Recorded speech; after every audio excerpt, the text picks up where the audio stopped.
Hello, नमस्कार। स्वागत है आप सभी का भूगोल की ऑनलाइन कक्षाओं में। उम्मीद है आप सभी फिट एंड फाइन है और पढ़ाई कर ही रहे हैं। सिलेबस का आपको ज्ञान होगा कितना हो गया है कितना नहीं हुआ है। और जिनको है उनको अच्छी बात है, जिनको नहीं है उनको बता दूं, यूनिट जो चल रही है अपनी थर्ड, उसका लास्ट टॉपिक है ये जो अपन पढ़ रहे हैं। इसी के साथ आपकी ये यूनिट कंप्लीट हो जाएगी और अपन 60% सिलेबस कवर कर चुके होंगे इसी टॉपिक के कंप्लीट होने के बाद। और टॉपिक क्या है? रशियन ज्योग्राफिकल थॉट्स, रूसी भौगोलिक विचारधाराएं या रूसी भूगोलवेताओं का भूगोल में योगदान। तो रूसी भौगोलिक विचारधाराएं, रशियन ज्योग्राफिकल थॉट्स। ठीक है। और देखिए, बात करें रशियन ज्योग्राफिकल थॉट्स की तो अपने इसमें स्थिति ऐसी है कि जब रूस का विभाजन नहीं हुआ था तो रूस संसार का एक ऐसा विशिष्ट भौगोलिक प्रदेश था जिसमें भौगोलिक ज्ञान के विकास की अपार और अनुकूल परिस्थितियां थी। अगर यहाँ कोई भूगोलवेता अगर रिसर्च करता, भूगोल के संदर्भ में अगर जानकारियां गहन अध्ययन की अगर कोई इच्छा रखता, तो ये अकेला ऐसा क्षेत्र था जो बहुत सारे ज्योग्राफिकल जो थॉट्स है, ज्योग्राफिकल जो रिसर्चेज है, उसमें सहायता दे सकता था। अनेक अन्वेषण यहाँ किए जा सकते थे। लेकिन हुआ क्या? लेकिन संसार का विशालतम भूखंड होते हुए भी यहाँ पर जो भौगोलिक विवरण रहा, जो खोज रही, जो रिसर्च रही, वो एकदम न्यूनतम रही। यहाँ न्यूनतम विकास हुआ। और बात करें अगर प्रशांत महासागर से लेकर भूमध्य सागर तक और मध्य एशिया से आर्कटिक सागर तक का विशाल ये जो क्षेत्रफल था, ये विविधतापूर्ण भूखंड मानव के लिए सदैव से ही चुनौतीपूर्ण रहा। और यहाँ पर कोई विशेष अन्वेषण नहीं हुए हुए वो बहुत ही कम हुए जो इस क्षेत्र में होने चाहिए थे उनके मुकाबले। ठीक है। तो अगर अपन बात करें यहाँ के भौगोलिक विचारकों की, तो यहाँ रूसी जो भौगोलिक विचारधारा है उसमें अनेक भूगोलवेताओं का नाम आता है। जैसे आई के किरिलोव, नाम केवल नाम बता रहा हूँ, अपने सिलेबस में नहीं है। आई के किरिलोव है। ठीक है। जो प्रादेशिक भूगोल के बारे में या प्रादेशिक भूगोल पर इन्होंने कार्य किया। और जो दक्षिणी यूराल का जो क्षेत्र है, नगरीय क्षेत्र, वहाँ इन्होंने अपने रिसर्चेज वगैरह की। इन्होंने यूरेशिया की भी यात्राएं की और जो समस्त रूसी साम्राज्य था उस पर इन्होंने एक पुस्तक भी लिखी। और इन्होंने एक 120 मानचित्रों की एक एटलस भी प्रकाशित की। लेकिन ये कोई पर्याप्त नहीं था कि कोई, जिसे अपन ने अभी पीछे पड़ा अमेरिकन ब्रिटिश भूगोलवेताओं का योगदान, तो वैसे एक विशेष योगदान इनको नहीं माना गया। फिर इनके बाद में 1688 में एक विद्वान रहे भूगोल की जिनका नाम था टाटिस्केव। तो टाटिस्केव भी रशियन ही थे और ये इनका समय था 1688 का। ठीक है। तो इन्होंने भूगोल में इनसे जो पूर्व के किरिलोव थे उन्हीं का अनुसरण किया। उन्हीं के द्वारा जो कार्य किए गए थे उनको थोड़ा सा इन्होंने आगे बढ़ाया। इन्होंने प्रादेशिक भूगोल का जो वर्णन था उसी में इन्होंने थोड़ा विस्तार किया। साइबेरिया और रूस की जो खनिज, नदियाँ, जलवायु, जनसंख्या थी, इनके बारे में इन्होंने जानकारियाँ ली। तो ये लगभग समान से रहे, इनके ही कार्यों को इन्होंने आगे बढ़ाया, लेकिन विशेष योगदान इनका भी नहीं माना जा सकता। फिर इनके बाद में एक भूगोलवेता हुए क्रेसिनिकोव। देखिए, इनके नाम ऐसे ही है, आपको अटपटे लग रहे होंगे, आपके पहले नहीं सुने हुए हैं तो। क्रेसिनिकोव। ठीक है। और ये आए भूगोल में 1711 में। और इन्होंने रूसी विज्ञान अकादमी की प्रथम स्कॉलर के रूप में कार्य किया। और जो कमचटका प्रायद्वीप का जो क्षेत्र था वहाँ इन्होंने कार्य किया और प्रादेशिक कार्य ही इन्होंने किए। तो ये प्रारंभिक समय के भूगोलवेता थे रशियन। इनके बाद में आए मिखाइल लोमोनोसोव जो अपने सिलेबस में, ये केवल एक पूर्व नॉलेज के लिए, अपन उस टॉपिक से जुड़ने के लिए अपन इनकी चर्चा की है। ये अपन जिनके बारे में पढ़ रहे थे उनसे पहले भूगोल में क्या क्या किस किस ने कुछ किया था क्या। ये तो ये इनके बारे में था। अब अपन बात करते हैं अपने सिलेबस के अकॉर्डिंग। तो अपने सिलेबस में अपन को 3 भूगोलवेताओं के बारे में पढ़ना है जो रशियन है, जिनमें पहला है मिखाइल लोमोनोसोव। तो आप हेडिंग लगाइए, मिखाइल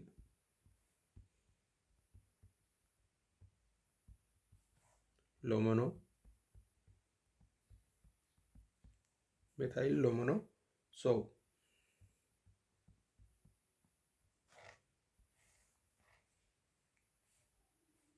शॉर्ट में इनका नाम अगर अपन लिखें तो इनको MV लोमोनोसोव के नाम से भी अपन लिख सकते हैं। और इनका जो समय रहा वो 1711 से लेकर 1765 का रहा। ठीक है, बाकी जिनकी अपन ने बात की थी वो इनसे पहले थे। अब देखिए, हेडिंग लगा के छोड़ दीजिए, पहले बात करते हैं इनके क्या किया। तो जो सोवियत भूगोलवेता थे उनमें अगर प्रमुख किसी को आधार स्तंभ अगर किसी को कहें तो वो कौन थे? Mikhail Lomonosov.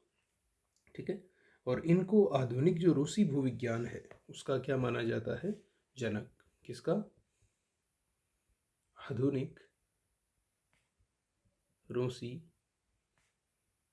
भूविज्ञान का जनक। ध्यान यही रखे, ध्यान डाइवर्ट नहीं होना चाहिए। ये केवल बताने वाली बातें हैं। अगर आपका ध्यान सामने नहीं रहेगा तो पता ही नहीं चलेगा क्या कह दिया क्या नहीं कहा। ध्यान यही इसी पे। ठीक है, तो भूविज्ञान का जनक इनको कहा जाता है और इनकी जो शिक्षा है वो भूविज्ञान में ही पूर्ण हुई थी। ठीक है, तो इनकी अगर अपन शिक्षा भूविज्ञान में पूर्ण हुई और इनकी बात करें रुचि की, भाई इन्होंने अध्ययन किया था तो इनकी भी भूगोल में रुचि थी। और रुचि में इन्होंने किस चीज़ में इनकी रुचि थी? तो इनकी रुचि थी एक तो मानचित्र कला में। किसमें? मानचित्र कला में। देखिए ये चीज़ें आप साथ साथ में उनको ध्यान से सुने तो आपको हाथों हाथ याद हो जाएगी, बाद में रटना नहीं पड़ेगा आपको, नहीं तो आप बाद में बार बार पढ़ोगे। दूसरी रुचि थी इनकी आर्थिक भूगोल में, जो क्या है? मानव भूगोल की एक शाखा। ठीक है, तो मानचित्र कला और आर्थिक भूगोल इनमें इनकी रुचि थी। साथ में प्राकृतिक वातावरण और संसाधन, प्राकृतिक वातावरण और संसाधन, इन विषयों में इनकी रुचि थी। तो प्रारंभिक समय से इनकी रुचि थी और इन्होंने इनके अंतर्गत ही अध्ययन किया, इनके अंतर्गत इन्होंने अपने शोध कार्य किए। और आगे चलकर इनकी नियुक्ति है वो सोवियत विज्ञान अकादमी में, जो भूगोल संस्थान है वहाँ अध्यक्ष के पद पर इनको नियुक्त किया गया।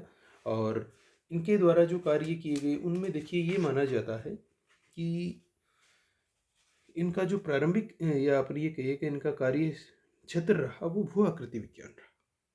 भूविज्ञान और भू आकृति विज्ञान को आप लगभग सेम सी मान सकते हैं। तो कार्य क्षेत्र इनका क्या रहा? भू आकृति विज्ञान रहा। और कार्यस्थली अगर अपन देखें कहाँ इन्होंने कार्य किया तो कार्यस्थली इनकी थी मॉस्को। ठीक है, और जर्मनी में इनकी पूर्णतः शिक्षा हुई थी। थे रूस के लेकिन शिक्षा जर्मनी में हुई थी। और इसी कारण से इनका जो ये चिंतन का जो शैली थी, जो कार्य शैली थी इनकी, उस पर जर्मन भौगोलिक विचारधाराएं थी उनका प्रभाव था। और इन्होंने 1755 में एक विश्वविद्यालय की भी स्थापना की थी जिसका नाम था मॉस्को स्टेट यूनिवर्सिटी। ये 1755 में इन्होंने इसकी स्थापना की और इन्होंने ही सबसे पहले भूमि के अध्ययन पर बल दिया और एक पुस्तक निकाली इन्होंने 1763 में। पुस्तक का नाम था पृथ्वी की परतें। और इसमें इन्होंने भूगोल के बारे में काफ़ी जानकारियाँ दी। और इनका रूस में इतना आदर है और भूगोल में इनका जो कार्य है उसका इतना मान रखा गया कि वर्तमान समय में भी जो रूस की सरकार है वो प्रति वर्ष लोमोनसोव पुरस्कार है वो प्रदान करती है। ठीक है, मतलब ये इनके द्वारा किए गए कार्यों का परिणाम है कि आज इनका आदर किया जाता है वहाँ पर। और लोमोनसोव को न केवल रूस में बल्कि संसार का प्रथम भू आकृति वैज्ञानिक, जियोमॉर्फोलॉजिस्ट है वो, इनको माना जाता है। और इन्होंने सबसे पहले स्पष्ट किया था कि जो स्थल रूप है इनका निर्माण पृथ्वी की आंतरिक और बाह्य शक्तियों के सम्मिलित प्रभाव से होता है। समझ रहे हो? मतलब धरातल पर कोई वस्तु, कोई स्थलाकृति, कोई ऊंचा वस्तु जो देख रहे हैं, उसमें न तो केवल आंतरिक शक्तियाँ उसके लिए उत्तरदायी हैं और ना ही बाहरी शक्तियाँ उत्तरदायी हैं, बल्कि दोनों सम्मिलित रूप से उसके लिए उत्तरदायी है। और इन्होंने ही सबसे पहले जो हिम पर्वतों की उत्पत्ति है उस पर प्रकाश डाला था, और जो प्लावी हिमशैलों की उत्पत्ति और स्थल पर इनकी होने की जो संकल्पना है उसको भी इन्होंने ही स्पष्ट किया। और पृथ्वी पर जो भी विकास की प्रक्रियाएं घटित होती है उनमें इन्होंने सार्वभौमिक गतित्व को महत्वपूर्ण माना। मतलब सर्वत्र जो भी वस्तुएं, जो भी चीज़ें हैं, वो सब जगह उनमें गति पाई जाती है। वो गति किस रूप में है, उनमें बदलाव है, वो होते रहता है। और इनकी जो भौगोलिक यात्राएं थी उनमें गहरी रुचि होने का कारण एक तो था कि इनको प्रेरणा मिलती थी कहाँ कि ये आर्कटिक महासागरीय क्षेत्र में एक खोज दल गया था, उसके साथ ये गए, उसमें सम्मिलित हुए और आर्कटिक क्षेत्र का इन्होंने अन्वेषण भी किया और एक लेख लिखा उस पर। और इनकी जो विचारधारा थी वो प्रसिद्ध जो जर्मन विचारक थे हम्बोल्ट, उनकी पूर्वगामी मानी जाती है। मतलब उनके लिए इन्होंने एक आधार तैयार किया था, या इनकी विचारधारा को उसने आगे बढ़ाया था हम्बोल्ट ने। ठीक है। और इन्होंने जो अपनी विचारधाराएं दी उसमें इन्होंने दो चीज़ों को महत्वपूर्ण, दो संकल्पनाओं पर बल दिया कि पहली तो ये कि पृथ्वी तल पर संपादित जितने भी विकास प्रक्रियाएं हैं उनमें सार्वभौमिकता पाई जाती, एक दूसरे से सब कनेक्टेड है। और दूसरी थी कि प्राकृतिक घटनाओं में कार्य कारण संबंध पाया जाता है। मतलब कोई कार्य हो रहा है तो उसके पीछे कोई कारण है, किसी भी घटना के घटने के पीछे कोई ना कोई रीजन रहेगा। ये किसकी मान्यता थी? ये लोमनसोव की मान्यता थी। ठीक है। और इन्होंने ही सबसे पहले आर्थिक भूगोल शब्द का प्रयोग है वो किया था। आर्थिक भूगोल जो शब्द है उसका जनक तो चिशोलम को माना जाता है, लेकिन शब्द का प्रयोग है वो लेवेंसोव ने किया था। और साथ में इन्होंने जो रूस का आर्थिक भूगोल है उसका विस्तृत अध्ययन भी करवाया। और भौगोलिक अध्ययनों में इन्होंने जो विधि काम में ली, जो भी क्षेत्र है जिनका भौगोलिक अध्ययन करना, तो वहाँ इन्होंने वैज्ञानिक विधि तो काम में ली, लेकिन वैज्ञानिक में भी तुलनात्मक विधि काम में ली। 2 क्षेत्रों की, 3 क्षेत्रों की इन्होंने कंपैरिजन करते हुए इन्होंने पढ़ाया। और इसके अलावा इनके अगर कार्यों में देखें तो इन्होंने भूगोल विभाग में अनेक गोष्ठियों का आयोजन करवाया, अनेक इन्होंने शोध पत्र लिखे, ग्रंथ लिखे। और साथ में इन्होंने रूस का जो एटलस था उसमें भी कुछ सुधार किए थे। प्लस इनके साथ में अगर देखें तो इन्होंने 1759 में सोवियत रूस के जो विशिष्ट भाग थे उनके अक्षांशों और देशांतरों के निर्धारण के लिए अनेक भौगोलिक अभियान है वो भी प्रारंभ किए। और अपने देश के जो भौगोलिक खगोलविद थे उनको भौगोलिक जानकारियाँ प्राप्त करने के लिए इन्होंने प्रोत्साहित भी किया।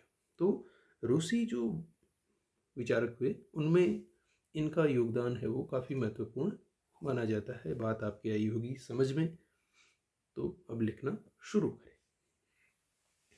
जिन्होंने ध्यान से सुना है उनके क्लियर है, यही बातें लिखनी है बस। इसे ना ज़्यादा लिखना है ना कम लिखना है, बस इन्हीं को मेन बातों को अपन को लिखना है। छोटा सा सिलेबस है इनका, मतलब छोटा सा मैटर है, ज़्यादा विशेष नहीं है, तो लिखें। लिखिए। पहले अपन सामान्य बात लिख लेते हैं। लिखिए। जब सोवियत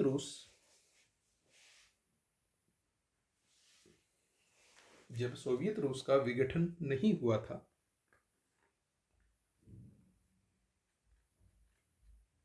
तब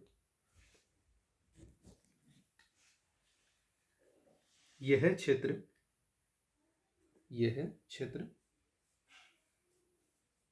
एक विशिष्ट भौगोलिक प्रदेश था। विशिष्ट भौगोलिक प्रदेश था जहां भौगोलिक ज्ञान की प्राप्ति,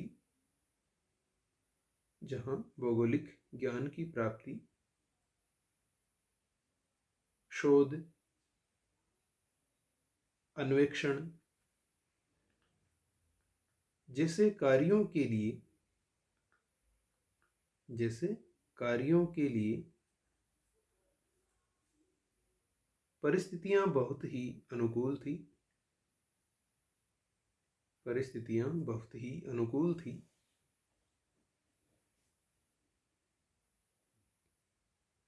लेकिन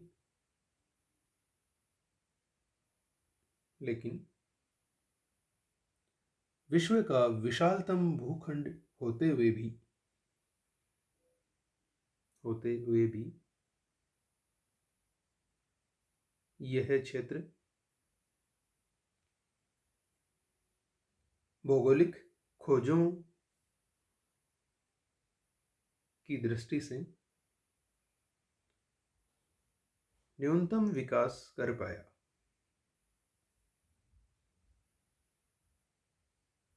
न्यूनतम विकास कर पाया।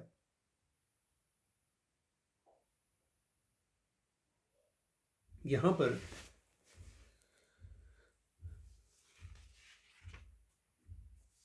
भूगोलवेताओं के द्वारा किए गए कार्यों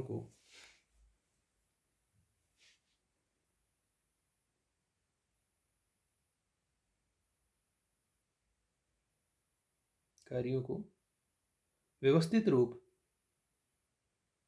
प्राप्त नहीं हो पाया है, क्योंकि रूस में जिस भूगोल का स्वरूप विकसित हुआ वह व्यक्ति प्रधान नहीं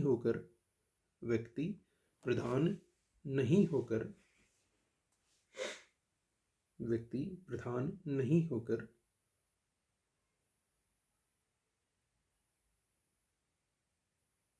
प्रयोगशाला या संस्था प्रधान था।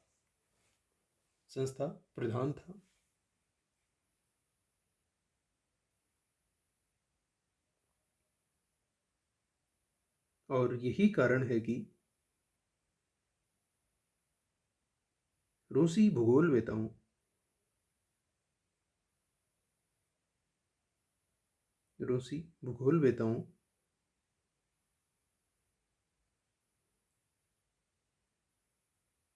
के कार्यों की व्यक्तिगत जानकारी रूसी भूगोलवेताओं के भौगोलिक कार्यों की व्यक्तिगत जानकारी की कमी पाई जाती है।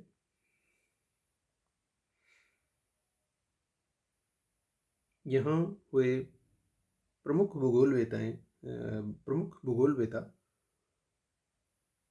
भूगोलवेताओं में से कुछ मुख्य इस प्रकार है।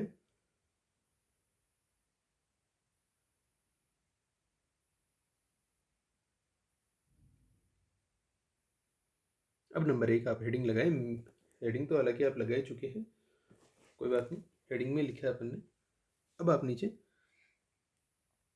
पैराग्राफ, जिन्होंने हेडिंग पहले लगा ली वो पैराग्राफ चेंज कर ले, और जिन्होंने हेडिंग नहीं लगाई वो हेडिंग लगा ले मिखाइल लोमोनोसोव की। और इसमें लिखे मिखाइल लोमोनोसोव सोवियत भूगोलवेताओं में प्रमुख भूगोलवेता माने जाते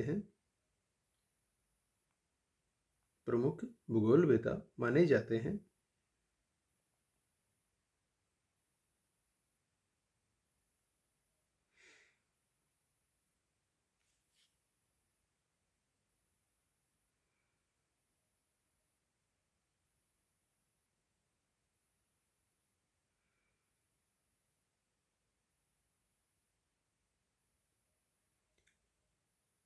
इन्हें आधुनिक रूसी भूविज्ञान का जनक कहा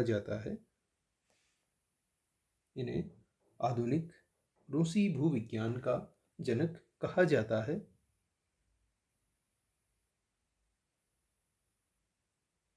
तथा साथ ही में इनको विश्व का प्रथम भू आकृति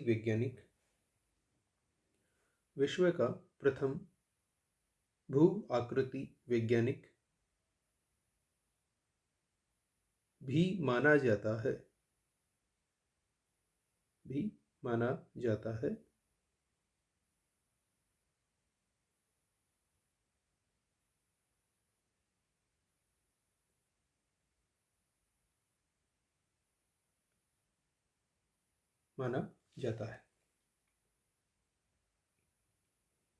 इनकी शिक्षा भी भूविज्ञान में ही पूर्ण हुई,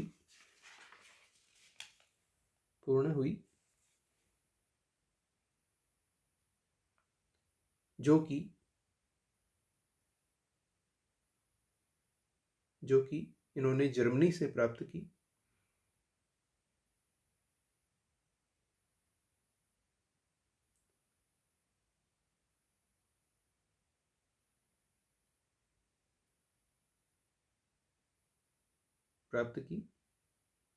और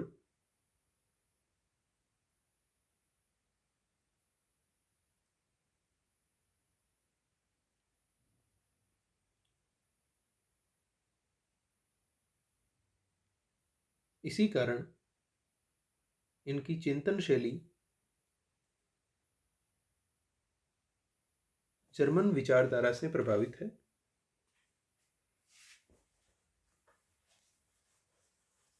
है।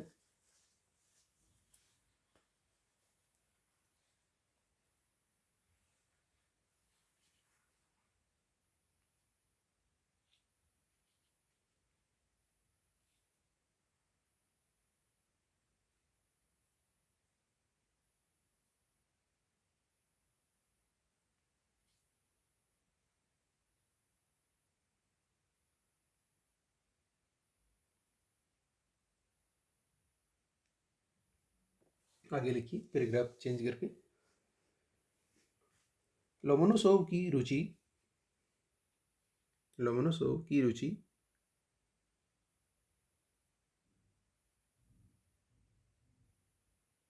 मानचित्र कला,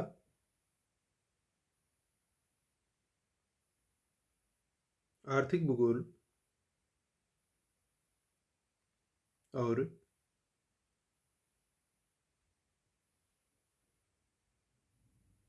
प्राकृतिक वातावरण तथा संसाधन विषयों में थी।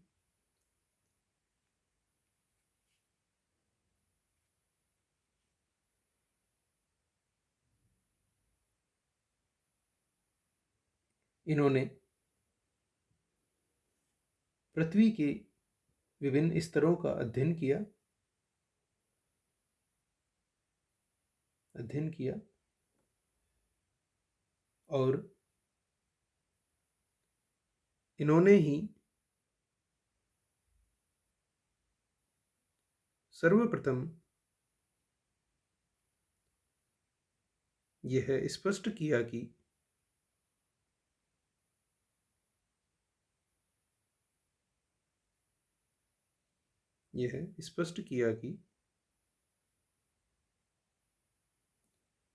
स्थल रूपों का निर्माण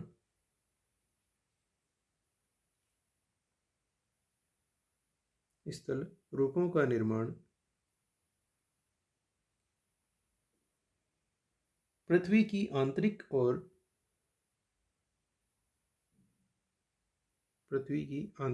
बाह्य शक्तियों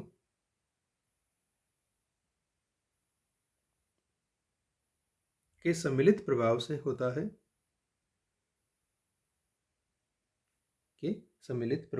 होता है तथा इन्होंने सर्वप्रथम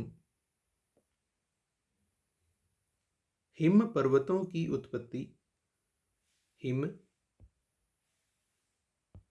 की उत्पत्ति पर भी विचार प्रस्तुत किए।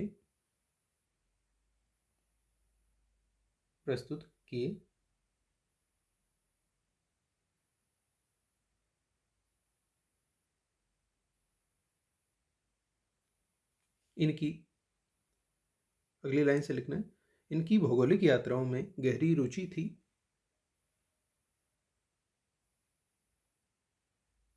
जिसके चलते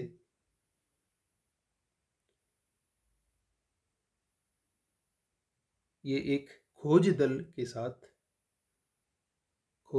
साथ आर्कटिक महासागरीय क्षेत्र में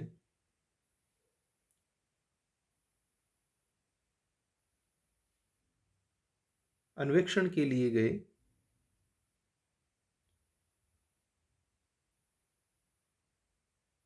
और इन्होंने प्रत्यक्ष रूप से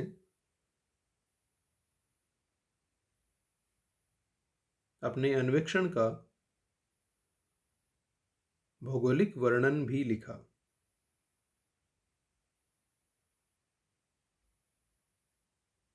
भौगोलिक वर्णन भी लिखा। ठीक है, पैराग्राफ चेंज करके लिखें। लोमोनोसोव की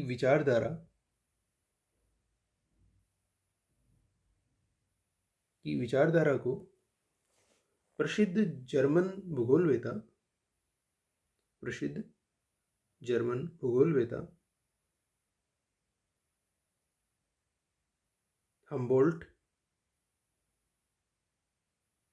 का पूर्वगामी माना जाता है।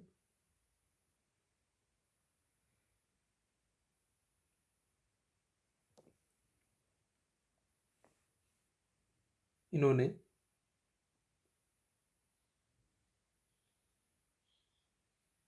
अनेक विचारधाराएं प्रस्तुत की, जिनमें से दो संकल्पनाएं आज भी मुख्य रूप से मानी जाती है।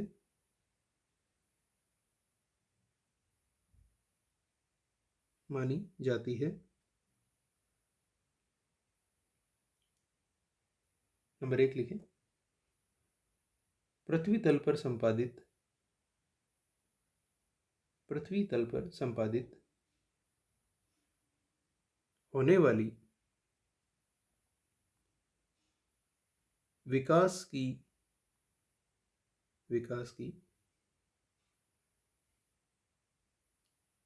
घटनाओं को या क्रियाओं को ये सार्वभौमिक मानते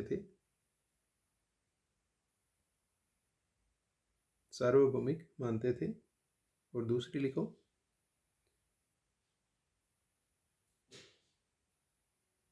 ये घटनाओं में प्राकृतिक घटनाओं की बात हो रही है। ये घटनाओं में कार्य कारण के संबंध को विशेष रूप से मानते थे। मतलब कोई भी घटना है उसके लिए कोई कारण उत्तरदायी है। ठीक है, नेक्स्ट लिखें। नेक्स्ट लाइन से, लोमोनोसोव ने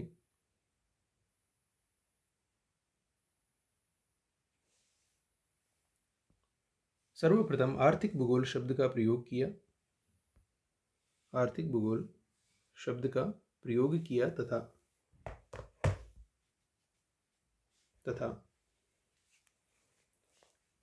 इन्होंने रूस के आर्थिक भूगोल का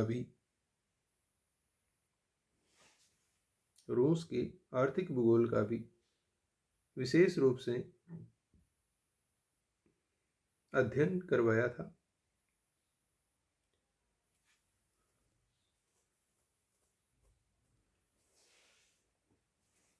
नेक्स्ट लाइन से लिखिए, लोमोनोसोव अपने भौगोलिक अध्ययन तथा विश्लेषण संबंधी कार्यों में तुलनात्मक वैज्ञानिक विधि का उपयोग करते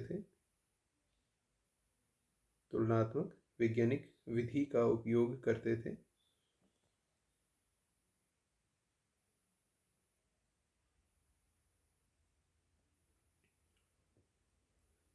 नेक्स्ट लाइन से लिखिए, लोमोनोसोव ने भौगोलिक ज्ञान में वृद्धि तथा सुधार के उद्देश्य से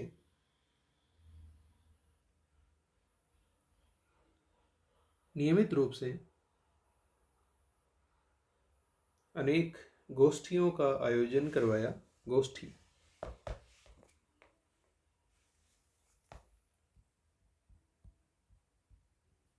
गोष्ठियों का आयोजन करवाया और इन्होंने 1745 में 1745 इन्होंने 1745 में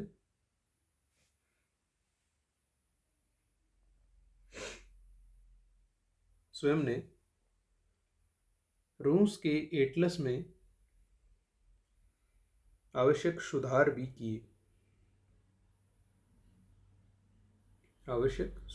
किए।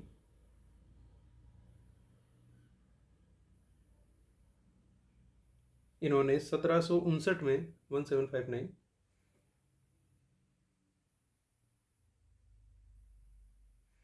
इन्होंने 1759 में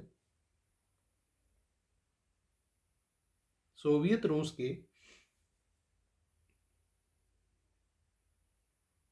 विशिष्ट भागों के अक्षांश और देशांतरों के निर्धारण के लिए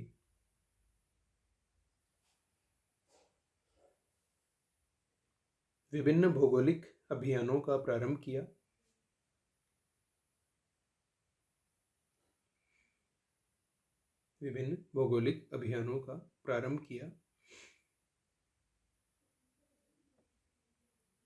और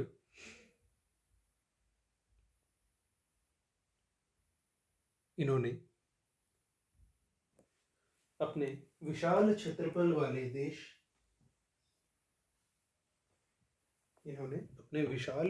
वाले देश के संबंध में भौगोलिक जानकारियों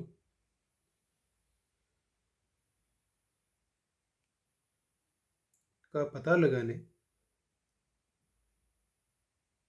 के लिए अनेक खगोलविदों को भी प्रोत्साहित किया।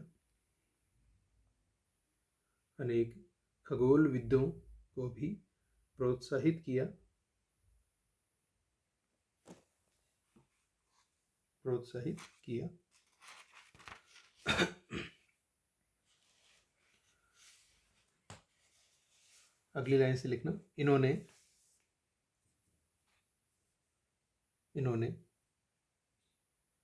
तत्कालीन मानचित्र कला में भी अनेक सुधार किए।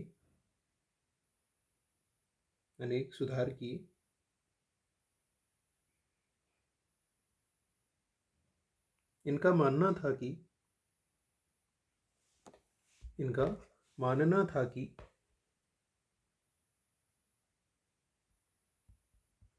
मात्र प्रक्षेप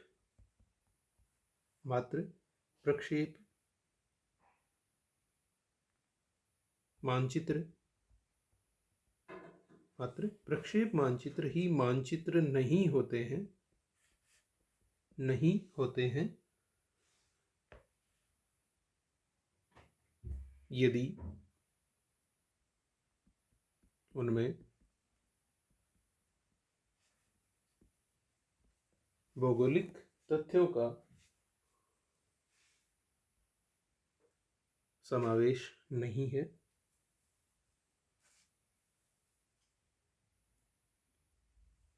इसलिए मानचित्र के अंतर्गत भौगोलिक तथ्य अनिवार्य रूप से होने चाहिए।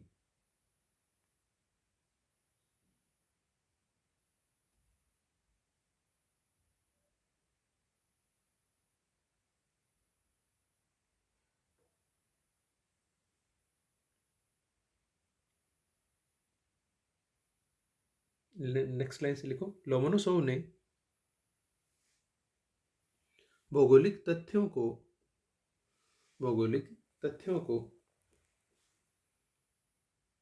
एक मानचित्र की आत्मा कहाँ है?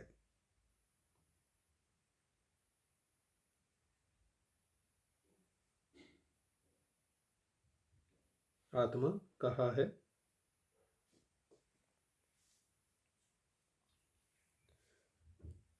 इन्होंने स्वयं ने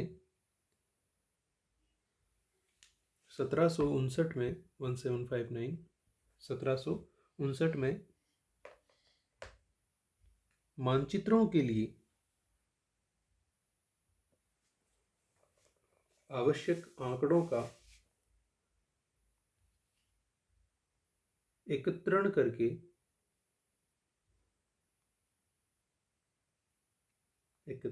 करके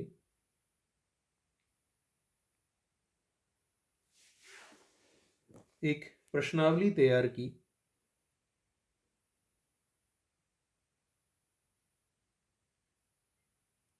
तथा 1763 में इन्होंने 1763 में इन्होंने मॉस्को योजना के मानचित्र भी तैयार किए।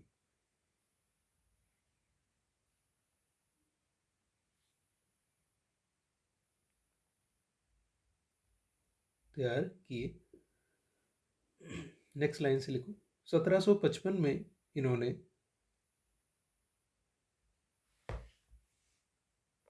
मॉस्को स्टेट विश्वविद्यालय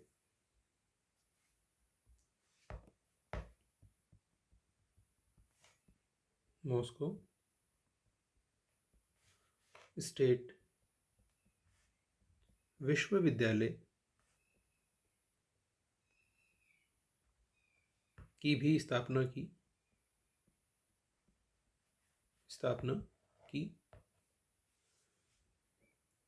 और 1763 में पृथ्वी की परतें नाम से एक पुस्तक का भी प्रकाशन किया।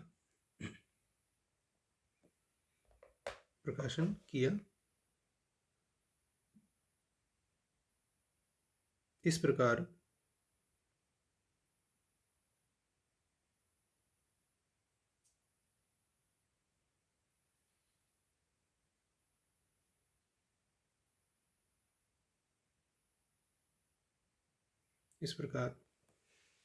भूगोल में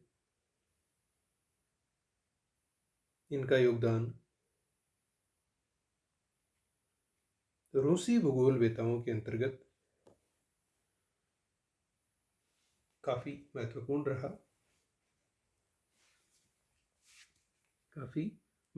रहा और इसी योगदान के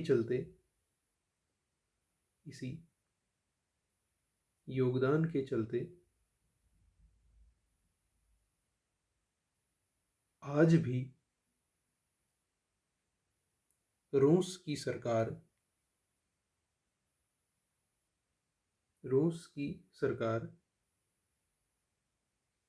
प्रतिवर्ष लोमोनोसोव पुरस्कार प्रदान करती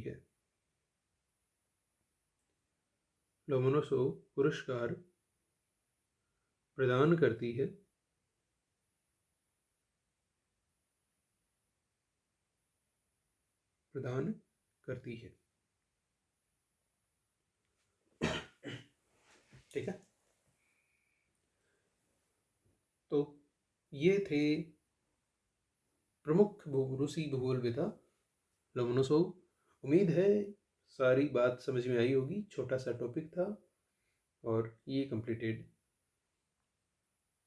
पूर्ण हुआ। 2 भूगोलवेता और है जिनके बारे में अपन को आगे इनकी चर्चा करनी है, जो रूसी भूगोलवेता है, जिनकी चर्चा नेक्स्ट कक्षा में अपने लगभग पूर्ण हो जाएगी। तो आज के लिए इतना ही। उम्मीद है किसी प्रकार की कोई आपकी दिक्कत नहीं रही होगी, सारी चीज़ समझ में आ गई होगी। तो नेक्स्ट आप हेडिंग लगाए, दूसरे भूगोल वेता है जो इनके बाद आए और उनका नाम है वीवी डोकुचाएव। वी डोकुचाएव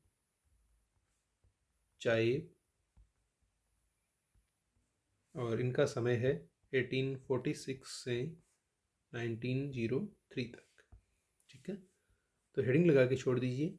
इनके बारे में अपन चर्चा करेंगे नेक्स्ट क्लास में।